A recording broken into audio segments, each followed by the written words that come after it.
நண்பர்களே வணக்கம். இப்போ நம்ம நின்ற கோல படிமம், அதாவது ஒரு ஸ்டாண்டிங் பெண் படிமம் செஞ்சிட்ருக்கோம். அதுக்கு அளவு எப்படி வைக்கணும் அப்படின்னா, ஆணுக்கும் பெண்ணுக்கும் ஒரே அளவு தான்.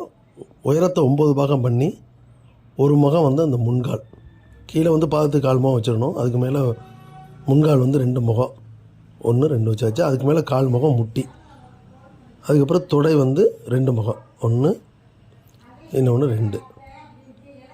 அந்த ஒரு முகத்தை 4ஆக பண்ணி தான் அதில் கால் முகம் வைக்கிறோம் முட்டிக்கு. அடுத்து தொப்புளுக்கு நாபின்னு சொல்லுவாங்க, அதுக்கு ஒரு முகம். அதுக்கடுத்து மார்பு வரைக்கும் ஒரு முகம். அதுக்கு அடுத்தபடியாக கழுத்து வரைக்கும் ஒரு முகம். கழுத்துக்கு கால் முகம், அதான் அந்த ஒரு முகத்தை 4ஆக பிரித்து வைக்க சொன்னாலே அதில் கால் முகம். அதுக்கடுத்து முகம் ஒரு முகம், அதுக்கு மேலே கால் முகம் இந்த லலாட பட்டம் சொல்லுவாங்க, மேலே நெத்தியில் வைக்கிறது. முடிப்பகுதிக்கும் சேர்த்து அதை வைப்பாங்க. அகல அளவு பார்த்திங்கன்னா மையத்தில் ஒரு முகம். இடுப்பு அளவு மொத்தத்தில் ஒரு முகம்தான். இந்த பக்கம் பாதி அரை, அந்த பக்கம் பாதி அரை. தொடை ஒரு முகம், இந்த பக்கம் தொடை ஒரு முகம். முட்டி அரை முகம், முன்கால் முக்கால் முகம், கெண்டைக்கால் கால் முகம். அந்த மாதிரி தான் வைக்கணும்.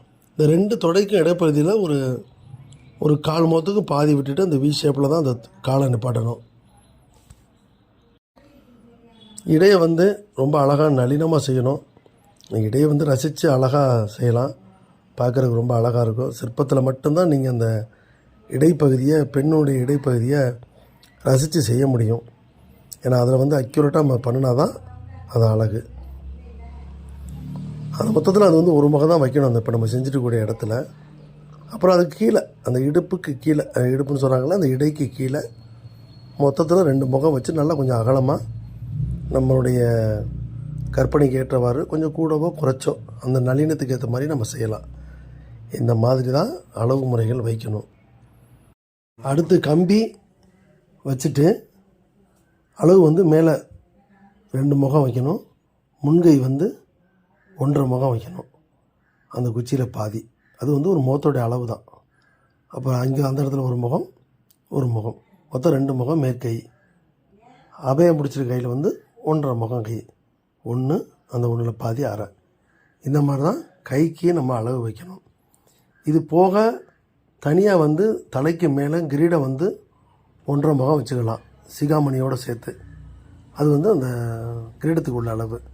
அதுக்கப்புறம் செங்கல் துண்டை ஒட்டி அந்த கையை சேவ் பண்ணி வச்சு, அதுக்கப்புறம் நம்ம அந்த ஃபினிஷிங் வேலையை நம்ம ஆரம்பித்து படிப்படியாக செஞ்சு ஆடை ஆபரணங்கள் அதெல்லாம் ரொம்ப அழகாக செஞ்சு முடிச்சுட்டு, அபயம் வரதம் அல்லது நம்ம என்ன ஆயுதம் கொடுத்துருக்கோமோ, இப்போ இந்த சிலைக்கு திரிசூலமும் பாத்திரமும் பிடிச்ச மாதிரி நம்ம அமைச்சிருக்கோம். ஏற்கனவே அந்த கோயில் இந்த மாதிரி சிலை இருக்குது, அதே மாதிரி பார்த்து செய்ய சொல்லியிருந்தாங்க. பின்னாடி தீச்சுடர் வச்சபடியே அந்த அமைப்பில் இருந்துச்சு. நம்ம அதை பார்த்து அதை ஃபாலோ பண்ணி சிற்ப சாஸ்திர மொழிப்படி ஆபரணங்கள் போட்டு மிகச்சிறப்பாக அதை செஞ்சோம். இந்த மாதிரி தான் ஒரு சிலையை ஒரு சிற்ப முறைப்படி வடிவமைக்கணும். மற்றபடி பாருங்கள், உங்களுக்கு பிடிச்சா லைக் பண்ணுங்கள். நன்றி, வணக்கம். ஃபாலோ பண்ணுங்கள்.